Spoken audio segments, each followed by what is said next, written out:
Russian by birth, Indian by marriage, global by naturalization. A life story so fascinating that it can be a plot for the book or a movie.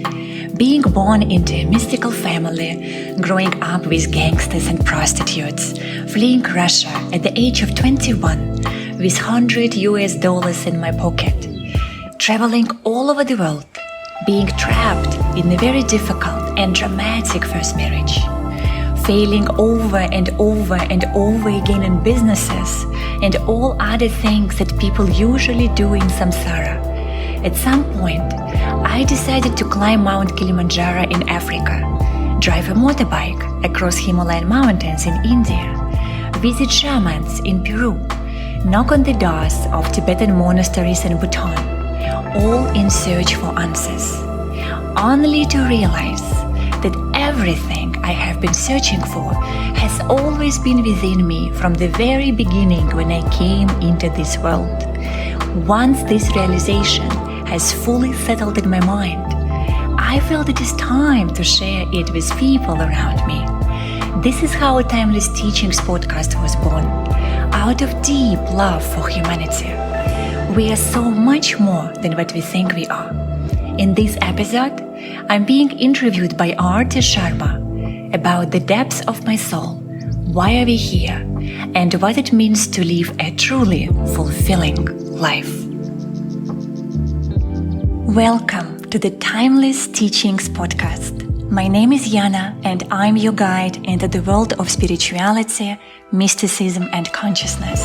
Each episode, we will dive into deep and often rather controversial subjects. The guests are encouraged to speak their minds and hearts freely and share their most authentic life experiences, teachings, and realizations. If you haven't done it yet, do press the subscribe button, share this episode with friends, and support us on Patreon. Let's rise together and create a world that celebrates wisdom, compassion, equality, vulnerability, and truth. And here I am with Arti. And if you are watching this right now, then probably we haven't even cut this. We just recorded it. It's like uncutted and raw. And we just recorded it from the beginning to the end, just the way we would usually talk. So when people ask me to record sharings and teachings and transmissions of myself, I just felt that it would be much more fun and much more interesting to do this with another person who is present here, who knows how to ask questions. And Arti is amazing at it. So just a few words. I have been honored to speak at her Soulful Conversations, where she unites all kinds of people. And I like that she's very particular about the fact that she does prefer people to be physically present in the room. So now with the online world, we have to adjust, but I like it because it makes a huge difference when we're physically present. So let's imagine this for our conversation today, that we are in one room, Arti. Probably I'm in your room. I like your background and with the drawings from your children. So let's imagine that we are just sitting together and having this conversation. So you can ask anything you want. Wow. First of all, thank you, Yana, for such a beautiful opportunity to interact with you. And you saying that you're present here, I can feel your presence. That's who Yana is. You feel her. And I think online or offline, or physical presence, there are some people who are so present with themselves, and Yana is one of them. So it hardly really makes a difference. We are seeing each other through screen or we are meeting each other physically. Look how radiant you are. I think everyone can see that in you. And I'm so happy, and I'm so blessed to be here with you today. Thank you, Yana, for this beautiful, beautiful opportunity. Thank you so much for agreeing to hold this space and to be the first person who is actually here asking questions about what it is that we are creating. This is very interesting. Absolutely. I've been so intrigued as soon as you shared with me about the word non-dual conversation. And having heard you on so many occasions, having heard you speak on different forums, having listening to your Facebook lives, being very fortunate to be a part of group that you curated and designed, especially a wonderful 5 weeks workshop. Um, I have been through different spaces with you, and it's been a wonderful revelation of who you are, the learnings, the knowledge that you have. So I'm so intrigued to know this is your new baby that you're bringing to this world. And I'm sure there is so much depth in it, there is so much behind it. So, first of all, the word itself, if you can explain for all of us, what is non dual? This is such a deep question. That's why I asked you to come here today, Arthur. You go straight into the essence. Non-duality is, you could say, a very multi-dimensional and multifaceted word of itself. And that's the whole reason why I felt that we want to start these conversations so that we can look at it from different perspectives and different angles. Because then, well, yes, there is a common understanding what non-dual is, but then in my experience, also people have a little bit of their own color to it, one way or another, because we follow different paths. And yes, it is about spirituality, absolutely. It's about living life, about understanding life, about understanding yourself, first of all. But then we come from all kinds of different schools and backgrounds and teachers and practices. And I would like to honor the whole mandala here. That's pretty much what it is about. And just start inviting people from all corners of earth with their perspective of how they see this. And of course, I myself still a student. I feel like I'm still at the very beginning of the journey. And it's very interesting that, the more you teach, the more you realize you know nothing, like literally nothing.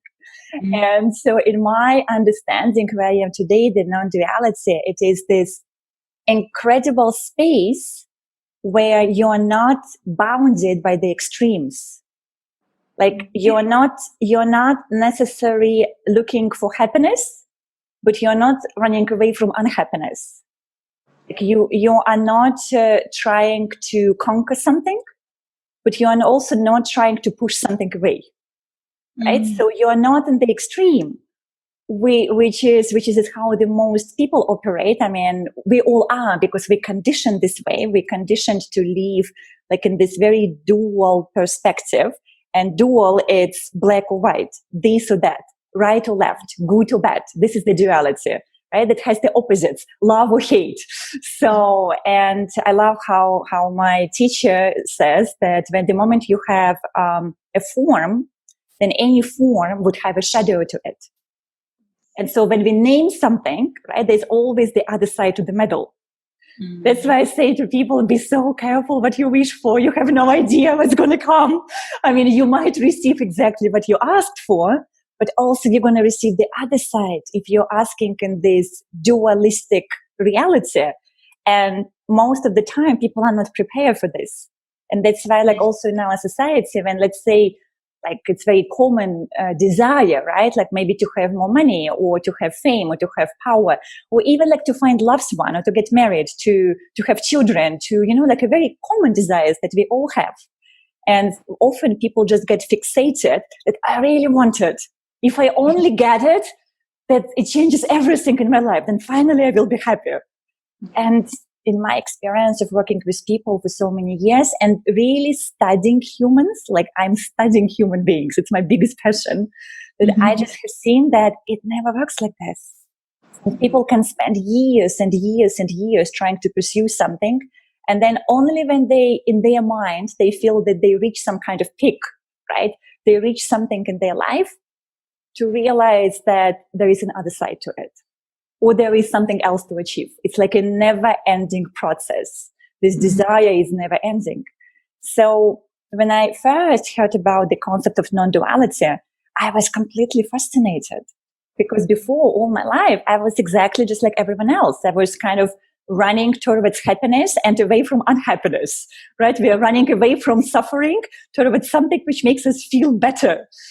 And that then also kind of spills out often into the spiritual journey itself, where people come into spirituality because they're hurting, because there is deep pain, or because they feel that there's a lack of something, like often, and it could be as deep as it could be this longing to connect with the divine, right? Or like longing to connect with something, with your soul. So it not necessarily has to be in this realm of the material world. It could be something very, very metaphysical. But then there is this drive that brings us into this world. And then an interesting thing happens. And then, okay, we go, let's say, on a spiritual journey. And for example, we start learning how to meditate. And I definitely have been there. And then we go for the meditation, sit there, and the mind rolls, okay, well, something has to happen now. So I'm meditating. So I need to have some benefits of it, right? So I need to gain something. I want to feel exactly the expectations, right? The expectations to gain something from those practices. Like I want, even things like I want to feel happier or I want to feel more peaceful, are still expectations. They're still in duality. And so that's why when I started really looking at it, I realized that pretty much everything, at least I knew about spirituality at that point, was not really what true spiritual journey is about. So it was fragments, right? But it was not really what, from my understanding, leads people into liberation. And so it became my personal passion and kind of my personal adventure to then find the answers. Okay, so if this is a dead end, if this doesn't lead us to liberation, then what does? Right? Because that's kind of how I started looking at it and talking to different people and different teachers, trying to understand their perception on non-duality and their perception of what it means to be in the middle. Right? It's the middle path. That's also the thing, which also common pretty much in all cultures in all kind of different ways. Right? When we say, let's be in moderation, right? Let's not go to the extremes. So too much of one side or the other side does not really make you what you want to be. And then through my conversations with all those people and the teachers and guides and masters, and all of those conversations were private. They were not recorded, right? I mean, it was just me talking to another human being. And the conversations were so phenomenal that I have never had anyone else talking about it. So a part of me was, I guess, being who I am, that I just want to share this with people. It's what you felt when you started the soulful conversations, right? That you felt that there's so much, amazing stuff in it. You want other people to listen. You want other people to learn. So it's not just you learning from all those people. You had the same feeling, I know. Yes. Right? Absolutely. I feel you so much in so many spaces and in so many ways.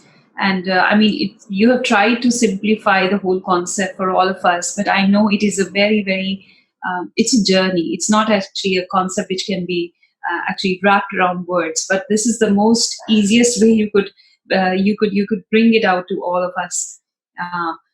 But then why conversations? Why did you not think of doing, because of your journey, you have evolved through different stages.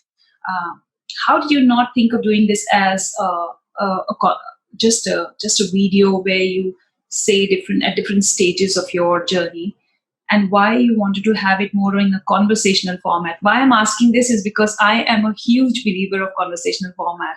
And I would love to know from you what in you inspired this format for this particular baby of yours. Yes, definitely a baby, totally a baby. Well, first of all, because I love people. Like I genuinely love human beings and I really enjoy being with people. And I feel that when two human beings come together, like we not only come with all the wisdom that we have accumulated over the years, right? We also come with the energy. So we come with a certain energetical aura that we project and that we carry with us. And so when two human beings meet, and especially in the physical space, now, okay, online, we are trying to do it as much as we can. And with someone like you, where we know each other very well, it's exactly like you said, we don't really feel the difference that we are on the screen right now, it feels like we're in the same room, right? Because we are connected already. We have done work together. We spent enough time together. So our aura is connected. So it is much easier for us to talk, like as if we were in front of each other physically. Yes. So when people come together and their auras come together, it creates the third aura. It creates like a phenomena, right? It creates like another type of energy, the third party. That's why, like I always say to people, is, for example, if we talk about relationships, there are always one person, another person, and then there is the energy of the relationship itself, which often is not taken into consideration. And, that's one of the reasons where you could have examples when two brilliant people can come together. As an example, amazing individuals, but when they're together, it doesn't work. And they might genuinely try to make it work. They might even genuinely, have interest in each other and love each other. But just whatever they create together as this third party, it doesn't work. And there are some other cases when people come together and you look at them and you wonder what keeps them together. Like they're so different. There is nothing that would unite them. But then when they come together, they create this third type of energy between them that is just so incredible and so powerful that it keeps them because they're meant to do something together. Right? So conversations, to me, that's why when we come together with another human being, I feel that we just bring out so much more from each other. And yes, of course, I could just turn on the camera and record 1 hour myself talking to the camera and just take some notes maybe before, prepare, some topics and say, this is what I want to cover, non-duality, conversation, spirituality. But in my experience, it doesn't have the same taste when, let's say, if there's another human being like you here who is present and who is asking questions, and then we can also reflect this energy, back to each other, right? So then I say something and you express how you feel about it. And then when I'm listening to you expressing it, it brings out something for me. So we go deeper and deeper and deeper. And I feel that, like, if my intention would be, which also is, to share the best I possibly can from my own realization and my own journey, then the best way to do this is someone else asking the right questions, because then you bring out the best. So that's why, to me, conversation is the best format for the teachings. And it's also traditionally, if we look, it has been always done this way. Almost never when a person who shares wisdom would just talk in the camera. Well, very rarely. So when we have those videos, usually they just kind of cut from the teachings, right? Then someone else just put them together. But when we share the original, the raw information, then almost always it was done in the form of the conversation.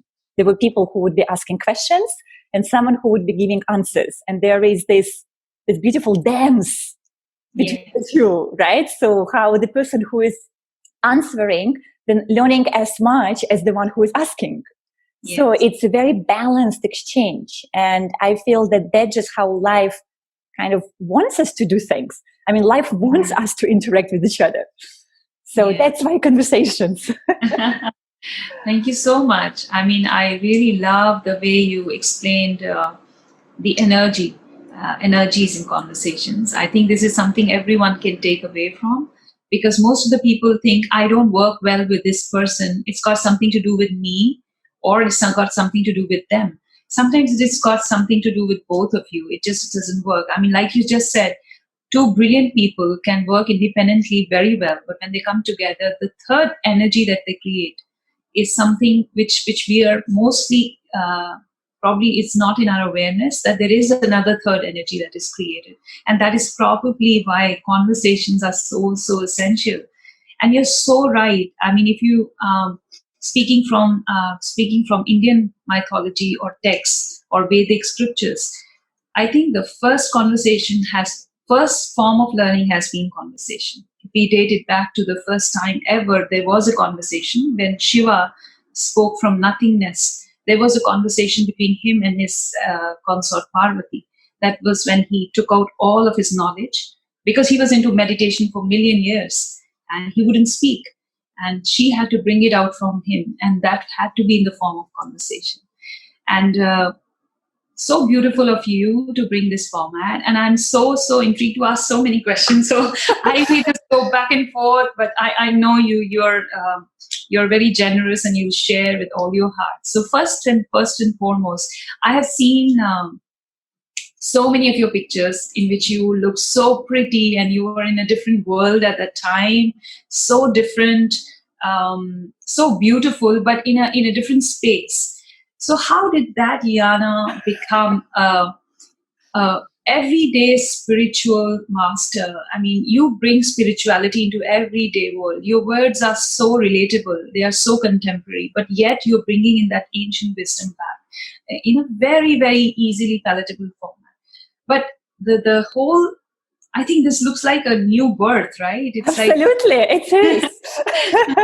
How this whole transition took place and what triggered it, or was it always there?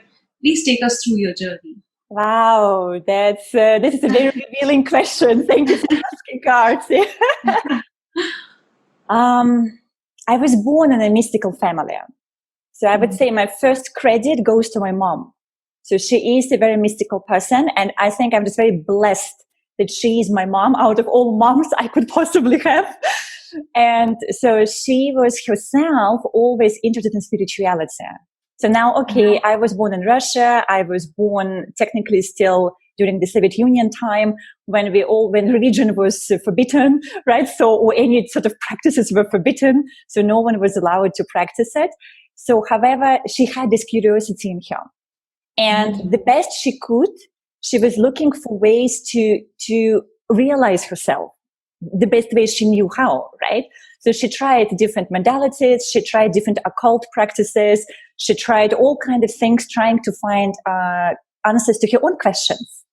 Wow. And because she was a seeker, and she still is a seeker in her own way, so I grew up in this environment where it was normal. Like, it was normal to hug trees, it was normal to talk to plants. I mean, of course, animals understand you without words. I mean, that goes without saying, right? So I kind of grew up in a household where there was a lot of magic. And then she would also invite all her friends who were similar type of people. So who were also questioning the nature of reality. They were questioning what's happening in our mind. They were questioning the human potential pretty much in all kind of different ways. So I was exposed from the very young age to all those conversations, right? That's maybe where it's also coming from. All those conversations, listening to those people just kind of discussing and challenging each other in different ways, right? And there's a lot of brilliance that was born during those conversations. So growing up in that way, I kind of had a very natural kind of interest in all those things. And also I had a very natural capability.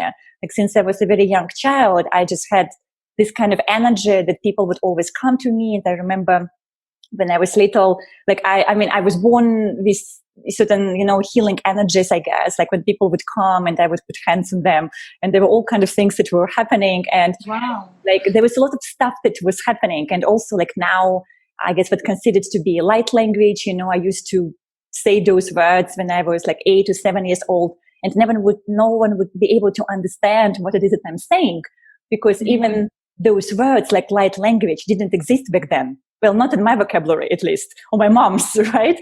So we had no idea what was happening. So she was just kind of trusting that, okay, well, my daughter does something and I just trust it. And she kind of let me evolve in this and grow. And then the society came in. So I had this very blissful childhood for about 7-8 years, where I was kind of talking to trees and, believing in fairy tales like all children do. And then the reality came in, the real life. And then the school system and social conditioning and other children, right? And I felt kind of out of the place a little bit with everything that was happening. So I felt that somehow I don't really fit that well. And like all children, when we don't know what is happening at this age, right, then I just started giving in to the social pressure.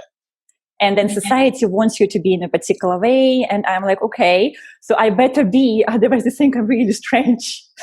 and so I started adjusting to people's expectations, like the social expectations, and putting that part of me, the magical spiritual part of me, somewhere behind, so no one sees it, so that I can fit in with my peers in a way, right? And that was a big part of my life. So I tried really hard. I think I did everything I possibly could in my life to fit into the society, like everything. I tried to do work in different, works. I tried to run my own business. I tried to work for someone else. I tried to be like in a traditional relationships. I tried to be like a proper normal person, do normal things and live very normal life. And everything, like in all those attempts, I failed, like every single one. So everything which I would try, which what people usually do, I just would not succeed. And that led me eventually to this deep place of frustration when I started questioning fundamentally, what is wrong with me? I'm like, seriously, like I know that, I can do this, and it seems that people doing better at it than I am. So what is it that I just cannot go forward in life in those areas, which are more traditional areas of life, right? And then I guess my frustration became so strong at some point where I just completely got disillusioned with the society. Like I reached this point when there was nothing really available that would catch my interest. And that was the part also, ironically, when from social point of view, I was like at the very top of the society. Like everything is with my feet, like I knew all the right people. I had access to all the right resources. And I think it's probably also when we start first our interaction. And I think those pictures you're referring to probably also come from that period of time where like everything was glossy and shiny. And there was this perfect life on the outside where I could do anything I possibly wanted. But deep inside of me, I knew that this is not who I am. Who am I kidding here? Like I can't lie to myself. And I remember very well that there was a particularly turning point when back then I was doing Yana TVs, which was an amazing project itself. And I'm glad I did it. It was great people I interviewed. And I remember when we started, the aspiration was to become like an Oprah Winfrey in Asia, So I was like, okay, let's do this. Let's have those conversations. And so I was doing those interviews with people. And then at some point there was this offer that came in when I was offered to become an anchor for a major talk show in one of the major networks, like a proper TV, right, in a way.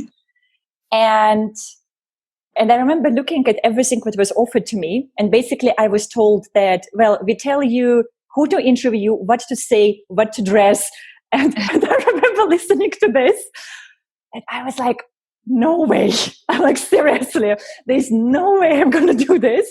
It's like selling my soul to the devil. This is how it felt, seriously. And I was like, you know what?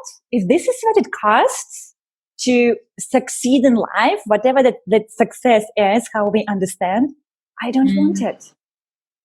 I can't live with myself then if I agree to this.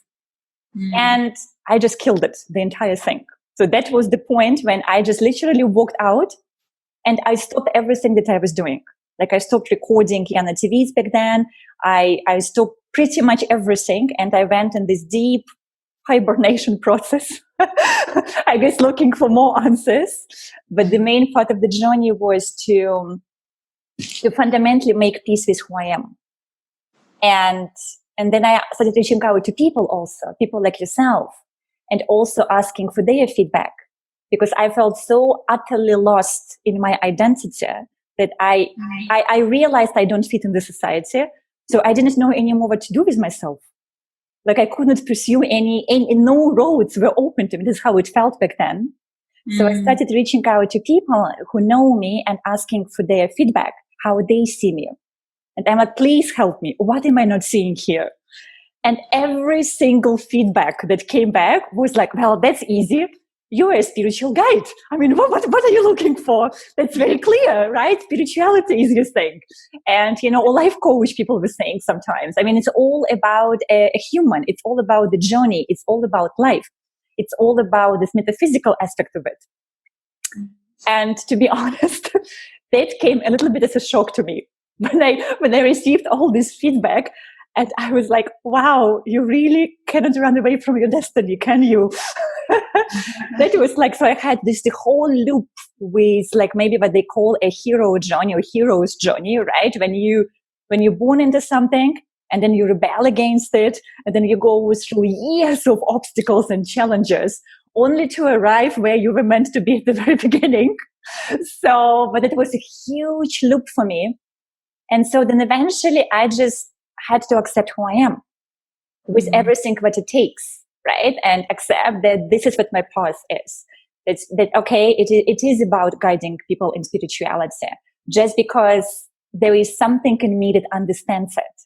Like, it's hard to put in words, but it's, and as you know, right? I mean, I haven't really read any of the scriptures. I'm not that much into intellectual kind of accumulation in terms of the knowledge.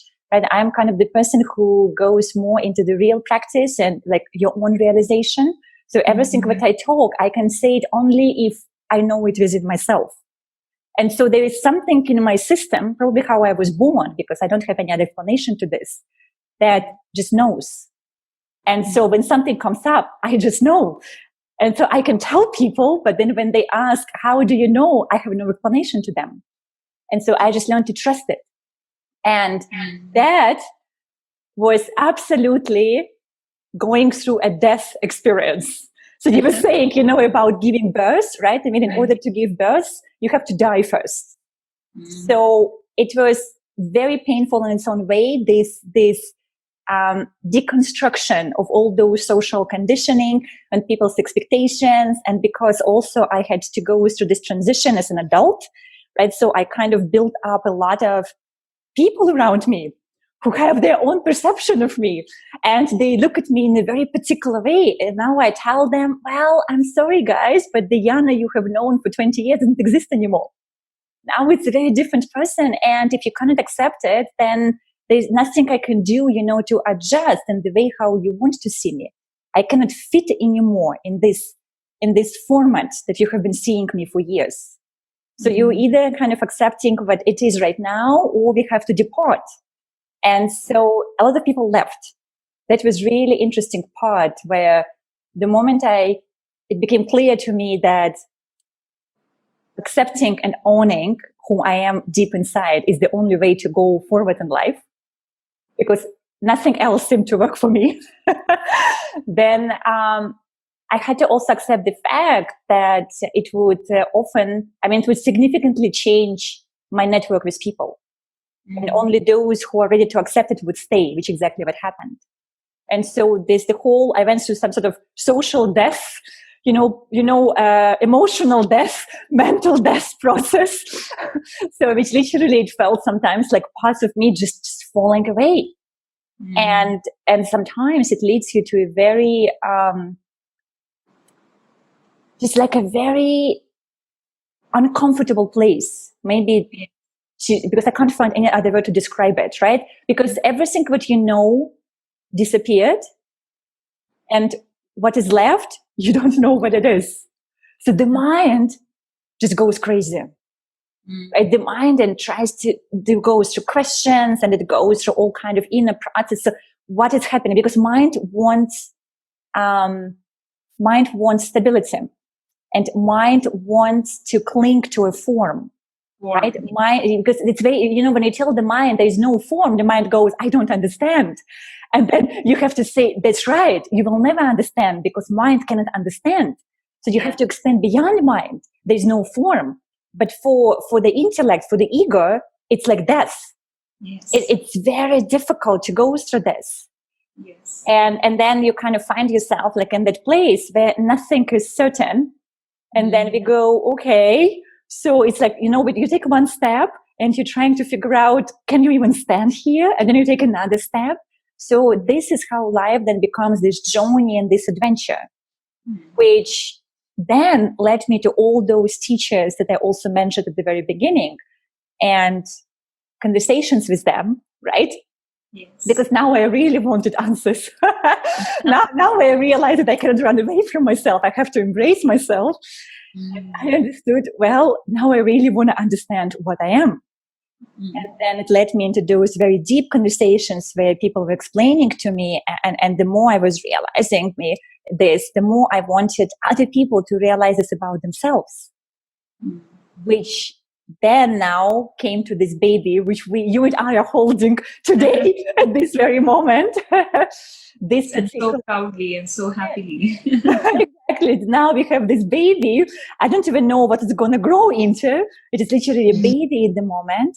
But it is definitely, at least my intention, that I would like to distill all those ancient teachings in as simple and clear way as possible, and to make it accessible to people in the society, to all kind of people, so that it becomes, I mean, mainstream, I'm not sure I like the word, but it becomes a common practice, right? I mean, it's like, I mean, now let's say yoga is a common practice now. I mean, long time ago, very few did yoga. I think from Indian history, I think only it was technically Brahmins were only doing yoga very long time ago, right? The same as like dancing, and the same as like all other disciplines were reserved only to a certain group of the society. And then India went through its own cultural revolution and loosened up a little bit. And all this knowledge and wisdom kind of went to other people, and they embraced it. And then from India, it went to the Western world, and people embraced it. And now pretty much everyone does yoga. I don't think there's a country where they don't do yoga. Everyone does it, right? It's a common knowledge. It's beautiful, because I think there are some words which become so universal in their essence, even in their understanding. That yoga is, though it's a very, it's a Hindi language word, but it has become so synonymous with the benefits that is given to people who have practiced it, that now it's become a universal word. I think everyone understands what is yoga, and they practice it. And what made it spread was, of course, there was a mental evolution, that people went beyond a certain section of people. But I think what really made it grow was the benefit people immediately got out of starting that practice. Because no matter how much something looks, fascinating or, ethereal, unless it touches you, unless it brings that difference into you, and you become a mouthpiece of it, and that's how truly things spread. Like, sometimes I wonder and reflect about what is God. No one has seen God. And probably it is the greatest institution. Everyone believes in God. No one has seen God. And the highest amount of donations, the highest amount of offerings, the highest amount of devotion, the highest amount of number of temples, mosques, churches, buildings, monasteries are built in the name of God. Someone who has never seen, heard, or touched. So it's a belief that has made a personal difference to people at a such phenomenal level to each one, that they spread it. And maybe we can say it becomes a way. Sometimes it becomes more like a stereotype in a certain society, the rituals, the part of it. But I think the belief in God has the faith, the hope that it gives is so universal, that no matter what name we call it with, no matter what rituals we use or customize to our own taste and preferences, but there is one thing that stays, that there is something higher than us. And spirituality is something people generally confuse with either religion or a certain section or a certain group or practices.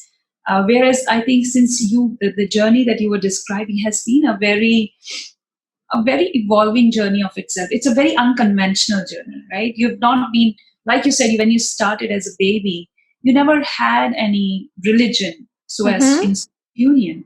So, I mean, it's a beautiful story where there is no taught religion to someone, and that person grows into spirituality in her own discovery of life, and then she is discovering that this is all I am. This is completely 100% who I am, not just to be and but also to grow into or make others grow into. I mean, isn't it phenomenal? I mean, if I when I look at your journey, it's so unconventional, and that is why it is such an example. It's such a illustrious example of what spirituality actually is. There is no definition, but if you had to define it in your own way, that from a totally non-believer of a certain religion, haven't ever read any scriptures, texts, but then slowly moving into your own definition of being a light worker at a very baby state. When you didn't know that. I mean, you didn't know that. It's people who saw that in you, or they felt that healing through you. And then sort of shoving it away. Mostly it happens within family. It could be either your own parents or your siblings who will tell you it looks very abnormal, keep it away. Don't say that, or don't do those things, or you're just making news for no reason or maybe wrong reasons, because the mind cannot comprehend, which you said towards the end. It's formless. It's very hard, and it's nothing to blame those people who are familiar to the form. So how do you explain spirituality? Because you are a very living example of what spirituality is. That's such a great question, Artsy, and I think the answer is exactly in the question itself. I feel I'm just living it to the best of my abilities. Okay, I will try to find words now to express it, but that's the whole idea behind my work, where I would like people to live it too.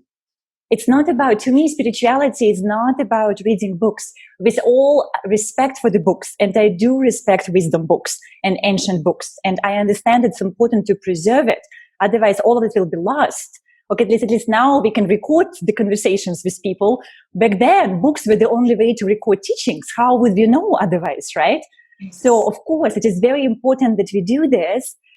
But then also spirituality, what I notice, what is happening in the society, that people tend to intellectualize it too much, right? And then they create this gap where they go for more knowledge, they go for more books, they go basically for more information, and it is like just food for the mind. It's like it makes us smarter, but not wiser.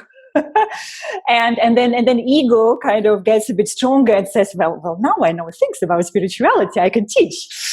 And in my experience, it doesn't work like this. So, and often when you know least is when you understand the most. So that's why, to me, spirituality is actually a journey of emptying yourself.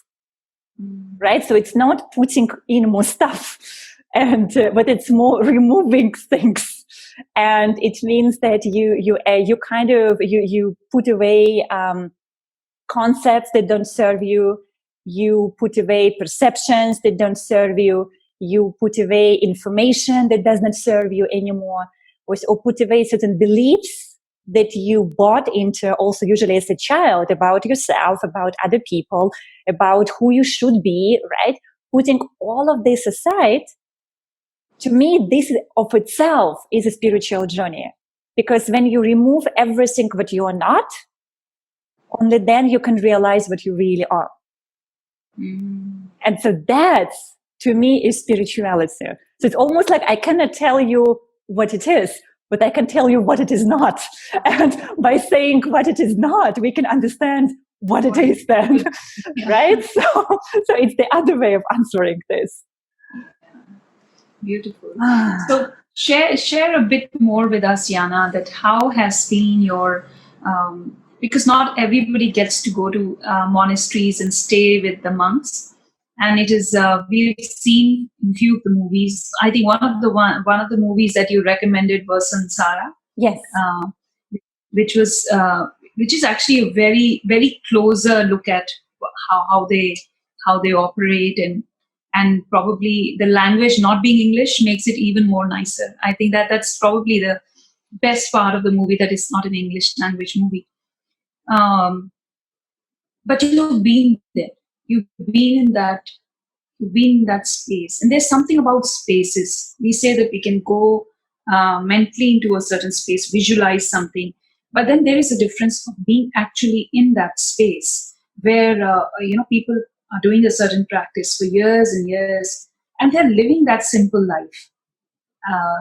Coming back to your thought that when we know less, we understand more. They probably don't know all these gadgets. They've not been exposed to all of these things, which may leave a lot of space for their own personal blooming. So, what has been your takeaways from there? The real takeaways, apart from what we hear in stories or we read in books, because there have been a lot of books written on lamas. There have been a lot of literature around it. But hearing from someone who's been there and been there very quite frequently in the last few years, you've also taken a group with you. So first, what was your experience, and then what inspired you to take more people there? What in it you felt? I know after a while you want to give that to everyone else, but what was it that you received that you wanted to share with everyone else, and then you took a group with you? So share with us about even that experience from here to there. Yes. You're talking about my connection with India and Bhutan in particular, right? Those two countries are very close to my heart, and probably something from my past life. There's no other explanation to this, why I would have such a strong connection with these kind of people, right? And I always have. And so it is kind of India, Bhutan, Tibet, like all this type of culture. My experience with monks and nuns and lamas, they're just amazing people. Like this, first of all, it's literally like going to a different universe of itself. It's like a completely different reality. And I remember when I first, my first experience with that was in India. So when I visited India, and I don't remember what year it was, but that feels now like a really long time ago. When I visited India for the first time, I really wanted to go and visit the Dalai Lama residence, right? And we wanted to go to the Dharamsala and kind of just spend time there. And he was not there, so we couldn't see him. So instead, we went to the nunnery. So there was there was a nunnery by just a very also recognized is a strange word, maybe just very well-known and accepted nun. So she wrote a book, Cave in the Snow. So she was, I think, the second, from what I remember, maybe even the first Western nun who was ordained. So but she was like this very iconic figure of a Western woman who decided to go on this quest of spirituality, and she went through this very like a traditional training, right? Like meditating 10 years in the mountain. I mean, like very traditional. And at the time where no women would do this. So she describes in her book how as a nun, she was living with 100 monks.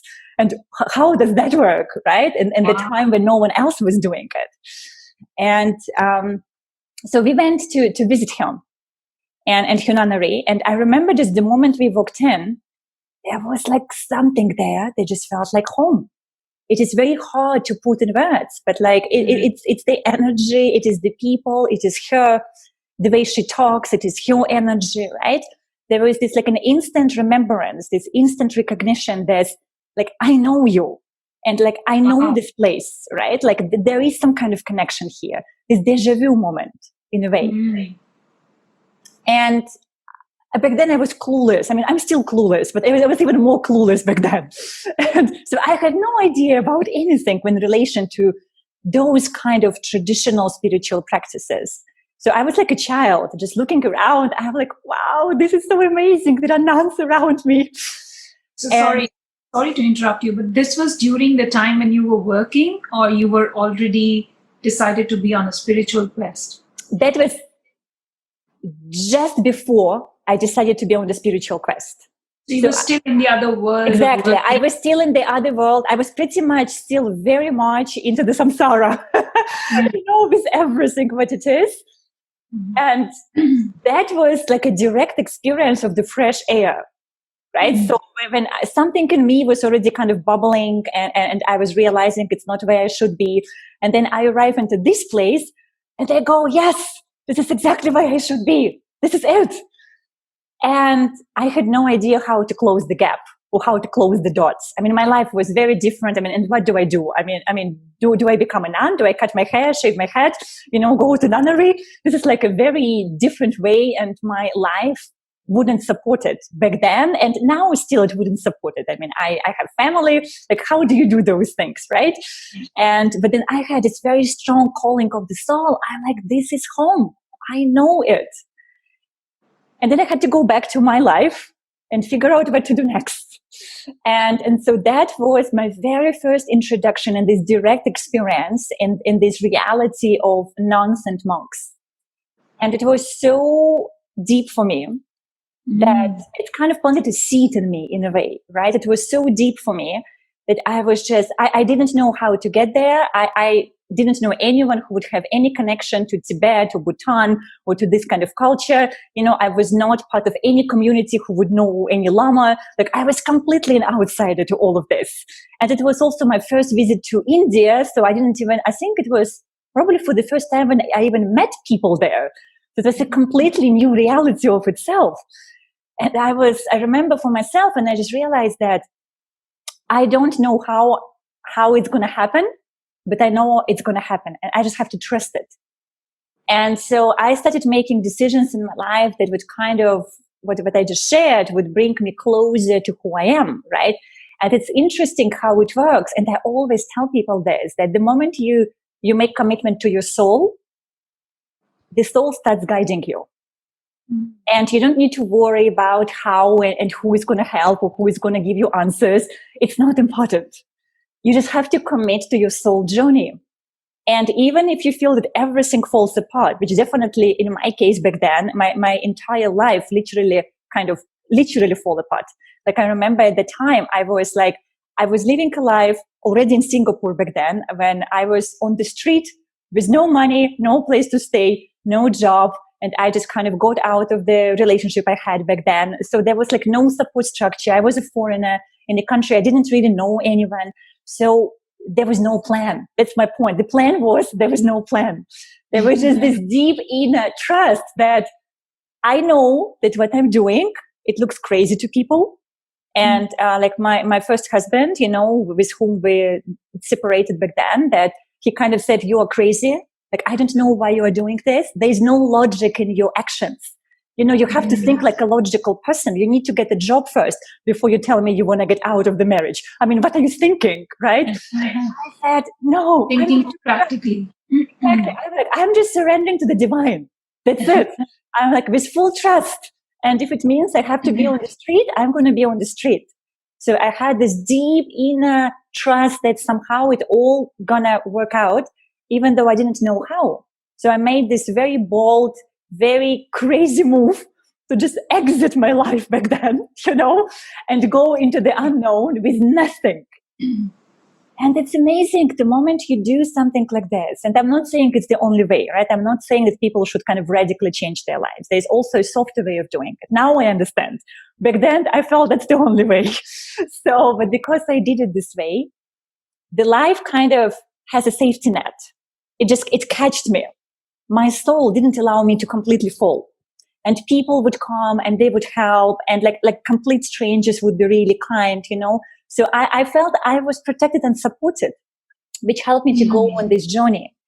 And then it was just a sequence of the events that kind of started leading me closer and closer to India, closer and closer to Bhutan, right? And I remember one day when it was my yoga teacher, Saumik, that I love dearly, and I'm with him for many years, doing yoga, and we're still doing it. So he was the one who he literally had to convince me to go with him to Bhutan. So that was very interesting. He was going there, doing a yoga retreat. And I mean, I knew India, I knew Tibet back then. I'm not sure I knew what Bhutan is. He just told me, we are going to Bhutan with the yoga group, and I really want you to come. And I remember telling him, Saumik, I don't have time. I'm not sure I want to. What is Bhutan? So, but he was just so persistent. And then literally, and he knows me well, so he can do this, right? He knows my character also. And we have this type of relationship where he can do this. Where he literally, I received like a text when he told me, I booked your flights. We are leaving in 1 week. You are coming. So get ready. And I was, Wow. okay, looks like I'm going to Bhutan. Right? So I just went with him. And there again, just how it happened in Nunnery in the India a long time ago, the moment we landed in Bhutan, there was this instant recognition that it is home. And I never really felt it about the country before. Like it's on such a deep, almost like a cellular level, this realization that this is it, that this is where we are. And the interesting story about it, like I never wear national costumes ever in any other places. And I have traveled all over the world. In Bhutan, I think the first thing I did, we went and I got those national costumes that women wear in Bhutan. And I felt so comfortable in it. And it was like a perfect fit. So I was this Western looking blonde woman, walking in Bhutan for the entire duration in these national costumes. And local people would just look at me and they're like, what is happening here? But there was this instant recognition of this. And then we started going to temples and again, monks, right? This is how it came in. So we started spending time with monks and listening, especially to pujas and to the ceremonies. And every time when we would walk into the temple, and temples in Bhutan are amazing, it's ancient temples, right? So the moment we would walk in, there was something about the energy and it's like a very different vibration. Maybe that's the best way how I can describe it. And I have seen monks before, and I have seen like spiritual people before. I have been to Ladakh in India. We also went to temples there, right? But there was something in Bhutan, is the intensity of energy, which I guess the intensity of practice that these people, had before, that would just create this experience like you don't want to leave. Like I could just sit for hours and hours on end in those temples with monks. I didn't want to do anything else. And that kind of led me to this fundamental quest, I guess, within myself. How do I bring those two worlds together? Like I'm living in the society and my soul and heart is in the monastic world. I can't just switch. I mean, some people do, right? I mean, I could choose, okay, I'm going to leave my family and I'm going to leave everything behind. I'm just going to check myself into the monastery somewhere and this is it, right? But it kind of felt to me a little bit like an escapism. It felt like I'm running away from my own life. And also I felt it's very unfair to people who love me. I mean, they have been with me for years. I can't just leave them like this. So I wanted them to come with me. And that was the quest to start bringing people there. When I realized that, again, there is something about how I guess I perceive the world, that I am this sort of a bridge between the monastic world and mainstream world, right? Something that connects those two realities that usually don't interact well with each other for a variety of reasons. And because I kind of live very much here and I understand very much there, so I can help people to move kind of in both ways, to help people in the society to understand more about spirituality and understand more about lamas and monks and nuns and practice it, right? And at the same time to help monks, nuns, and lamas themselves to be more integrated in the society, because it's also time. I mean, it's time that we kind of bring it together. It was separated for way too long. And that's why I also feel where people right now in the society are also so lost, because it's what you said, that many confuse spirituality with religion. And I feel that it is not the case. It's not, spirituality is not about religion. It's about the wisdom of life, the ancient way of living. And then if we can find a way to introduce this in a simple way to people in the society, then I think I will die peacefully. That's how I feel about it. Yeah, I'm kind of stumped listening to your entire experience. That happens very rarely. Generally, the more I hear, the more there are questions. But at times, I think what happens is that there are certain experiences that need to be severed with silence. And I think silence is one thing that one realizes in spirituality has a lot of space, because like you said, when you go there in those spaces, and when you come to this life, there is a duality. Yeah. It is a duality. And to find that space between the two, I think silence is what brings it to non-dual. Where, I don't know if you remember one of our conversations where we had somewhere in the Orchard Road, we were sitting in some restaurant where I met you before Soul Conversations. And I was trying to understand, at that time you were, you had mentioned the same thing, that the crossover is needed, both ways, from here to there and also from there to here. So so we can bring spirituality in everyday life, so we can make make for them life also sustainable, because not everyone has to live in by the very basic means, because there's a lot of effort, there's a lot of time, effort and energy that goes into learning these practices, and also if they choose to teach it, there's a lot of effort which goes into teaching them as well. And I remember that you had said there's so much you can teach, and after that there has to be the words kind of get blurred. There's very hard to put a language to it, and then it reaches a space where there is nothing. And I was asking you, what is nothing? And you were like, it is incomprehensible. It's like talking about something which we can't comprehend.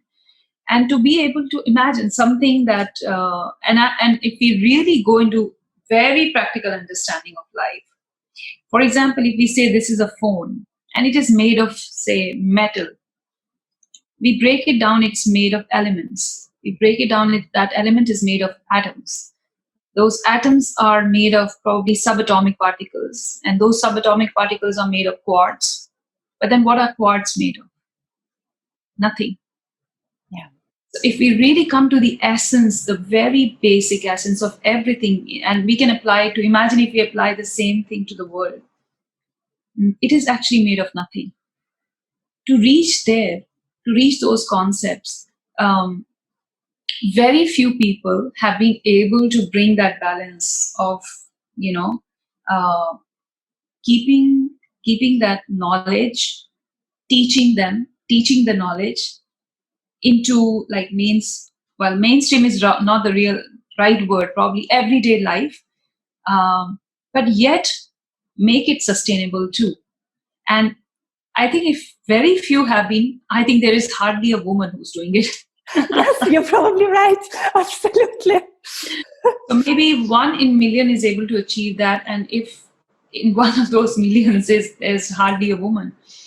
What makes me really wonder is, why would you choose something which almost looks like, I understand it is your calling, but you've seen that side of your flourishing side, where you were a wonderful, beautiful model, you were into best of your life, but it was not your calling, so it pulled you apart from there. But to make this sustainable is also a lot of effort. Both needs effort. To be living in a life that is not you is an effort. To be able to live a life that is completely you, but is very difficult to sustain, is also an effort. So basically you're choosing effort both sides. Why you're choosing effort on this side versus the effort on that side, which is a road well laid somewhere. You have markers to it. People have been in that journey, and there are so many success stories. There are CEOs who have written books, and success laws, 22 success laws, 7 healthy habits of successful people, and millions of those. Here you have very few books to refer to. Number one, and you're not a person who's going to anyway refer to a book here. So you're choosing actually effort on both sides. It's not that you're escaping from effort. It is not that you're letting yourself live a very, like in the clouds head life. You are putting in a lot of effort. So why choose effort on something that has never ever been done? That's a wonderful question. And that's exactly what my mom asked me a few days ago. And do you know what I told her? She asked me exactly this. She asked, why are you doing it? Your life could have been much simpler, like seriously. And I remember, and I just looked at her and I'm like, Mom, it's not like I have a choice. It is choiceless. Like I'm not choosing it. This is the whole point. It's not, it's almost like I am somewhere in my own evolution and in my own journey that I just cannot not do this. You know what I mean? So it's not like, so to me, it's not even a choice. It is choices. It's like it's scripted. I didn't make this call. It kind of was meant to be this way. It was just, it took me a while to accept it. Probably I could have went into this life earlier. You know, I didn't because I was trying to hold on for samsara for a very long time, you know, and whatever, this glossy life for a very long time, until I just realized that I can't anymore. So it's almost like you arrive at this place within where you just surrender. You surrender to who you are, and this is what I am. So to me, I have not chosen it. It's more that I just accepted who I am, and this is what I am. So now I'm just learning to live with this. And, you know, absolutely it requires efforts, and I totally understand that I'm treading a territory which is not common, and definitely taking paths less traveled, and especially as a woman and as a Western woman, right? I feel, okay, maybe if I was an Indian woman, a Bhutanese woman, you know, okay, I kind of understand. But I'm like, Russian? Seriously? I mean, out of all nationalities? So I had this conversation with my soul. Why didn't I was born in India or Bhutan? Why in Russia? I'm not sure I understand. But maybe there is something about, you know, me looking Western, right? And maybe me being born in Russia, which is a very mystical country of itself and has this kind of Eastern background to this. So I kind of become this mix who looks very Western, but very Eastern inside. So I can relate to both parts of the world, right? It's hard for people to put me like in a cliche kind of opinions because I don't fit. And now that I am already on this path, I just keep walking. And then let's see what happens. I don't know. And also there are I feel like there's so many other women who, because they see me doing this, they feel that they have permission to do the same. They also start asking questions within themselves, right? And they see, you know, there's this beautiful example that we need to see at least one person succeeding in something. Like we need to have a really physical example of someone doing it. And they even use this analogy in sport where many people would create a new record that kind of has never been created before. But the moment it is actually created for the first time in life, there were many more others after them who would be able, let's say, to run at the same, you know, few number of seconds, right? Or something. So we need to have at least one person who can do this. And then something happens in our mind, in human mind, that we know it is possible. And the moment mind knows it is possible, it redirects attention. And now we're no longer asking the question, can I do this? But more, how can I be that, right? Or how can I do that? And so now I see also all those, I mean, of course, also men, but I feel probably mainly women, because women, what you said, were not that into this path, who want the same thing. They want to stay in their families. They have, you know, children and husbands, and they want to stay in the society. And at the same time, they want to honor their soul calling. And they're asking the same questions. How do I do this? How do I do this in the modern world? I love my family, right? So, and at the same, I love my soul. So what do I do? And so I just feel that I'm kind of walking because it's also for others. I'm doing it for them as much as for myself. Wow. That's so beautiful, and I'm so I don't know whether I should say it's a good thing or a bad thing that I picked up a question your mom asked you, because generally no, it's an amazing thing. It is an amazing thing. It means whether I shouldn't have. So please thank your mom. Yes. Maybe her spirit inspired me that she's somewhere with us right now, and maybe she's not in the same room with us right now. She's somewhere in the other room, but maybe she's connected to you mentally. So this question just got transpired that you had to answer this.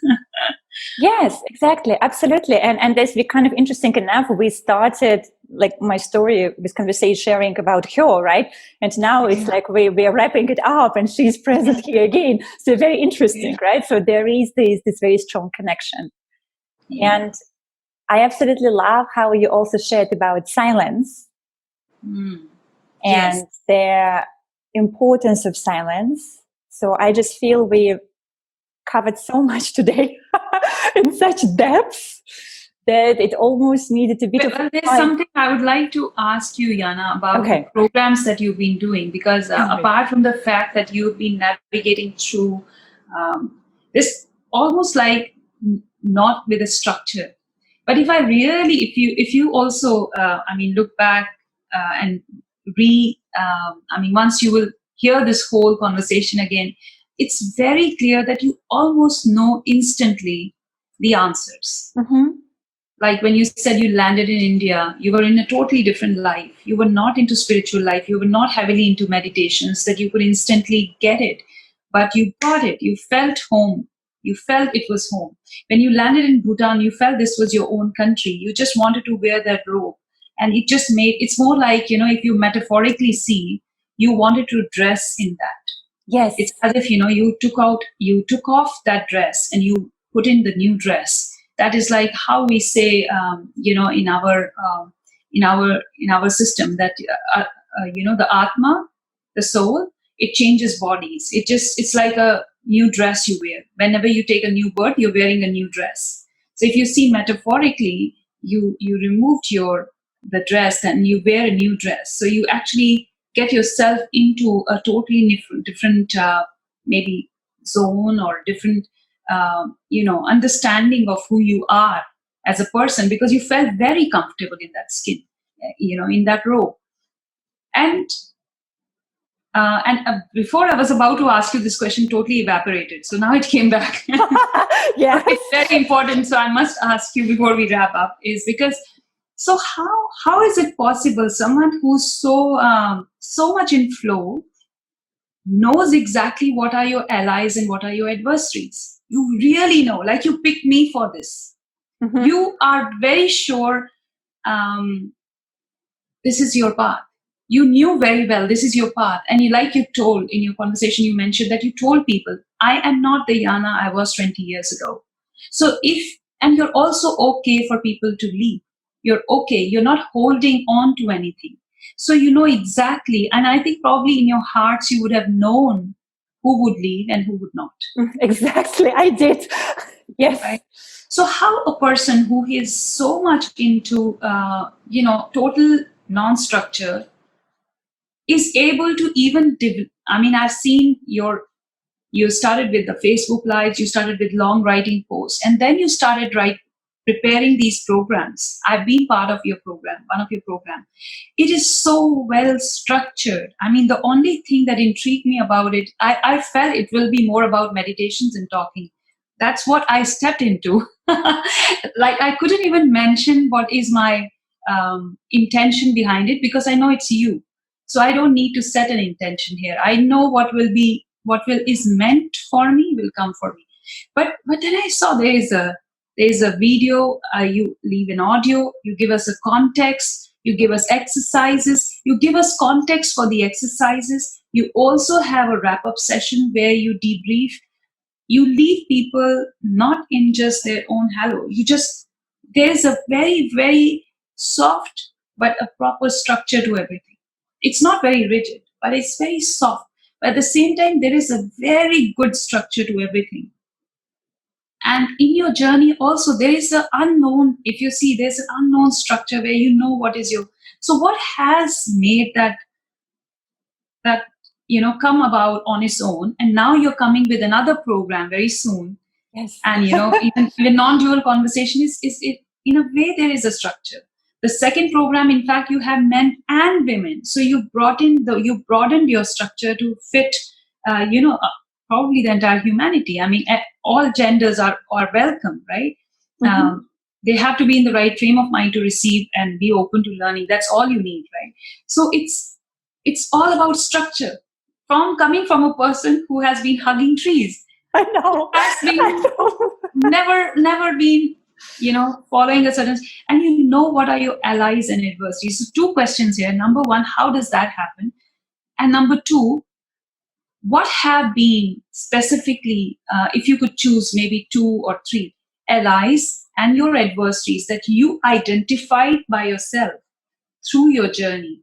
Because many women who aspire to be like you, like to be in a spiritual practice or to become a spiritual light worker just like you, they would like to also track back their journey and see maybe from your references, okay, this is how she picked up and this is who she identified, just like that. Great questions. Okay.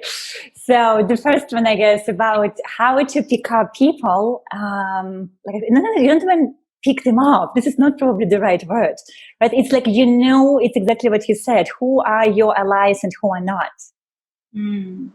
I go by feeling. It is not logical. It is not really, it's more how this person makes me feel, and I know how I make them feel. So, and the feeling has to be comfortable. That's all what it is. I just need to feel comfortable. Like, I'm very comfortable with you. That's why I invited you to do this today. And I know you're comfortable with me. That's why you're happy to do it, right? So you need to have this level of comfort together that then you can just drop in deeper together. So when there are tensions, then usually it means that also whether energetically or based on your egoic structure, you might not be an ideal fit. So, and then egos kind of start to fight with each other in a way. So usually with those people, it is hard to sustain a relationship over the long time. Like in our case with you, we are connected on the soul level. And I just know with whom I'm connected. Again, it's something which is very hard to put in words, but when we met for the first time, just the way you speak and the energy you carry when you speak, I had this instant resemblance and instant recognition with you. Like, I know we are connected. So I didn't know how, in what form. Okay, now we are doing this interview and we don't know how it's going to unfold after this, right? But I knew we are connected somehow. So when we talking about choosing or not choosing people, again, I would almost say it is choiceless. Those people that are connected with you on the level of the soul, they will stay with you regardless whatever is happening. Whatever you are doing and whatever is, you're changing in your life, if this is their soulful connection, right? Soulful conversation, soulful connection, then it is going to be there for life. And those people with whom you're connected based on the egoic structure, then when it is ego connection, then it could crack, especially if you start going into the spiritual realm, because then you kind of let go of all those things in your particular way, right? So all those egoic kind of based relationship will just dissolve. But that's okay. It's also not meant to be. So it's almost like it's more what you said earlier, just not holding on to people and trusting that those with whom your soul has this connection, they will stay. It's not up to you to choose. Okay, that's about this. About the programs, this is a brilliant question. And to be honest, I don't know how I do this. Like, really. Like, it's almost like, to me, it's the same as I had no idea how I was healing people when I was a child. Like, I don't know how it works. I just know that I do this. And it's the same now with the teachings. It's almost like I know where I want to bring them. Right? When person comes in, whether it is individual person or whether it is, I can pick up on both collective energy and individual energy. So when the group comes in or a person comes in, it's almost like I have some kind of system within myself that creates an instant assessment in terms of where are they in their soul journey. And I just know it by looking at them. And because I also know where they ultimately want to be. I mean, destination is the same for everyone. It is just, we go through different doors and we take different paths, right, to this. And then all what I do, I just do my best to adjust whatever I need to tell them, to teach them, to share with them, right, in a way that, first of all, it meets where people are right now. It's very important to meet a person where this person is at this very moment in their life. Because if I have this gap, if I start talking, I don't know, about hugging trees when they want to make money, there's a disconnect, right? So we can't, I mean, okay, you can make money and hug trees, but nevertheless, you understand the point. So if people have need, let's say, to maybe take care of the basic needs, I have to honor this and respect it. And I meet them there. And I say, okay, so this is what for you important right now. Let's see how you can make it happen in your life.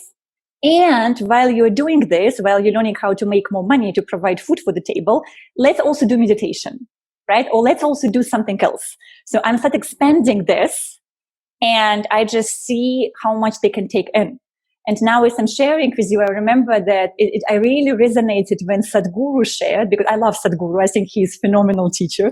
So, and I love how he shared that they give a lot of money for food to people, right? They support people a lot on this very basic level, like food, shelter, and those, no meditation, basic stuff. And he was just sharing this, that they do a lot of this kind of work when they just basically feed people. And there's also his explanation was that, there is time for everything. Like someone who is hungry, you cannot talk to them about liberation. They're going to be disconnected, right? I mean, first you have to feed this person and put probably some roof over their head. And then when they are more comfortable and more relaxed and they're no longer in this survival mode, then we can start talking about little bit understanding ourselves. There's a process to this. So it is probably just, I'm born with the mind, and this is how my mind also works, where I have this an interesting play of the left and right brain that is somehow seem to function in perfect harmony. Like I'm very creative and I'm very logical at the same time, and that's how I create those programs that you say, because I understand that people want both and they need both. They need an element of structure, and they also need an element of flow to be able to realize their full potential. Because otherwise, if we just do, like, if it's too much structure, then it becomes boring and there's no life there, right? If it is no structure, then it becomes too chaotic and people like all over the place and they have no idea what is happening with them. So I feel like even in teachings, I'm choosing this middle path where let's bring both. Let's bring an element of structure, which is exactly how you said, not too strong, but it's not too loose. It's just enough to kind of show where are we going there, what is the direction, right? And at the same time, now let's feel this structure with all those abstract energies and meditation and teachings that help people to reconnect. And then when they're left and right brain balanced, it also integrates better on a cellular level all the information, because then their mind understands why they're doing what they're doing. But to tell you a secret, my biggest job and challenges when I work with people is mind is like a child. So I need to give enough exercises for the mind so that while their mind is busy, I can talk to their soul. But you see what I mean? But when mind is not busy, it will not let me talk to their soul. That's why I give them structure, because then they go when they're like, I have assignment, I have to do assignment. It's mental stuff, right? They are busy. But while they're doing it, I'm doing completely other things with them, which they don't even realize. So it's like a skill that's probably just natural born again. That's what you're doing with Gene Keys group, right? Exactly. And it's also like with the M5 that you did, Gene Keys is very deep. And yes, that's when because then it's about soul purpose, right? I mean, Gene Key particular journey, it's for those who are ready to go beyond themselves. Like M5 is still about me, which is fine. And it's also designed to be this way. It's about what I want. It is my life, right? I want to be happy and loved and wealthy and healthy and recognized. I'm like, okay, let's start with this. Let's look at it, right? I mean, I totally respect the journey. So, and I give my best to help people, and we go through this journey. And then when they come to the Gene Keys, it's about, now what can you do for others? Now, what is your place in the society? How can you contribute in the best way you possibly can, also to the greatest number of people, honoring what is your soul purpose? You see, which requires people to go beyond their ego. There's no other way to do this. And it's a very multidimensional process. I mean, it's not easy. Like right now, the group is going through this. It is not easy. I mean, it's really not. But then once you're through this, then you can truly be in service to other people. And I feel that all of us, that if we even a little bit aspire to this, to be in service to others in however way we can, it doesn't have to be huge necessarily. It could be very small, we can be in service to our own family, right? To our own children. I mean, it could be, or if we live by ourselves, then to whatever is happening around us, to the plant or dog that you have at home, right? It could be very, very small. But as long as your life becomes about something which is not only about your own needs and your own desires, then I feel your own spiritual journey. Mm-hmm. So tell me, Yana, what surprises you the most about yourself? How did I manage to talk to you now for 1.5 hours?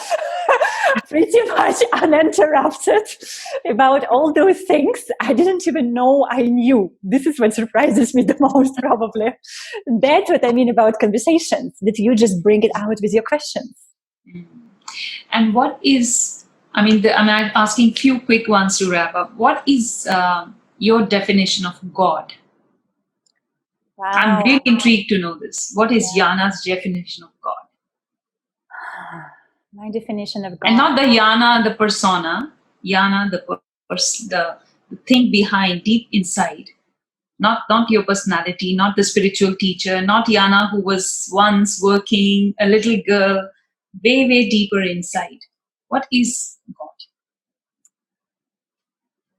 To me, God is everything. Like everything is God.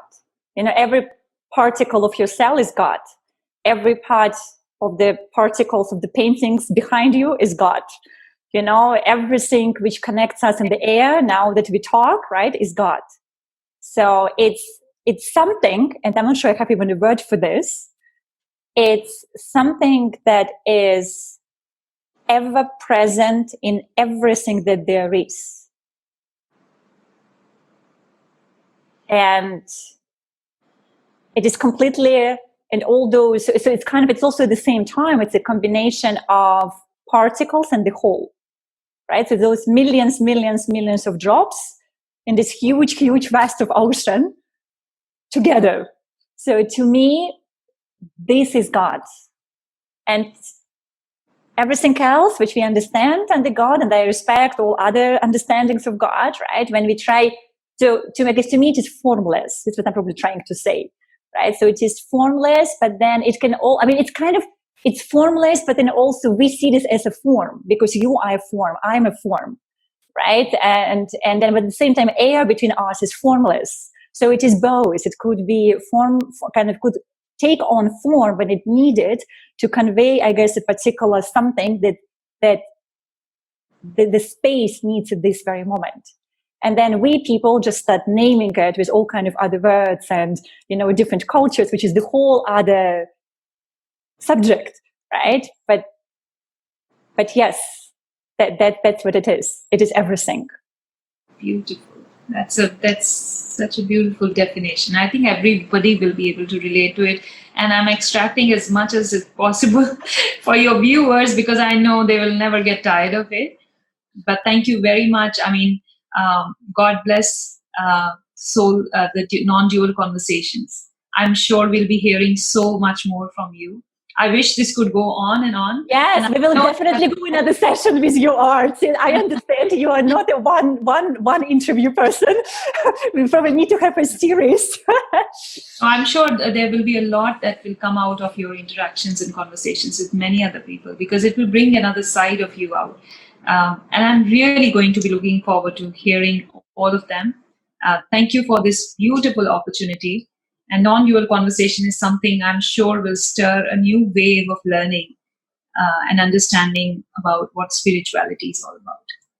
Thank you so much, Arti. I'm deeply, deeply grateful for your presence here today. And I feel that you just brought out all parts of me I didn't even know existed.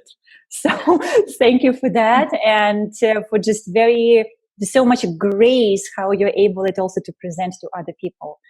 I love you dearly, and and I'm very grateful also to the fact that we are so deeply connected. And for everyone else who is listening, check out Soulful Conversations with us as well. We definitely support each other, sending lots of love, and Thank you. Love you we shall too. continue. Thank you. Bye-bye. Bye-bye.